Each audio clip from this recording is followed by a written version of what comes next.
வெள்ளிக்கிழமை காலை செடிக்கெலாம் தண்ணி ஊற்றிட்டு வாசல் தொளிச்சிட்டு கோலமும் போட்டாங்க. நான் 6 மணிக்கு வந்தேன். அத்தை 5:30க்கே எழுந்திரிச்சு மேக்ஸிமம் வேலைகளை முடிச்சிட்டாங்க. ஒரு பக்கம் தண்ணி, இன்னொரு பக்கம் பால் எல்லாம் காய்ச்சி வச்சுருந்தாங்க. நைட்டே நான் பச்சை கடலைப்பருப்பு ஊற போட்டு தான் படுத்தேன். மார்னிங் வந்து வாழைப்பூ வடை செய்யலாம் அப்படின்னு சொல்லிட்டு வாழைப்பூவும் க்ளீன் பண்ணி வச்சுருந்தாங்க அத்தை. மார்னிங் ப்ரஷ் பண்ணிவிட்டு வெறும் வயிற்றுல இந்த பூவை சாப்பிடுப்பான்னு கொடுத்தாங்க. சாப்பிட்டாச்சு.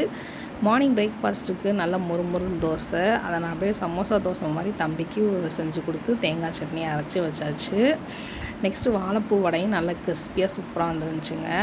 சுட சுட சாப்பாடு, வாழைத்தண்டு பருப்பு கூட்டு தான் ஒரு பக்கம் வச்சுருக்காங்க அத்தை.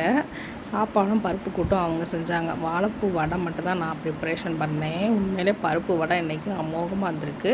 ரெசிபி எடுத்து வச்சுருக்கேன், கண்டிப்பாக சீக்கிரம் அப்லோட் பண்ணுறேன். தம்பிக்கு வந்து குடமிளகா சாதம் தான் பண்ணேன். வெங்காயம், இஞ்சி, பூண்டு விழுது, குடமிளகா, பிரியாணி மசாலா தூள் எல்லாம் போட்டு ஒரு முட்டையை உடச்சி ஊற்றி சாப்பாடு செஞ்சு வச்சாச்சு. பாய்.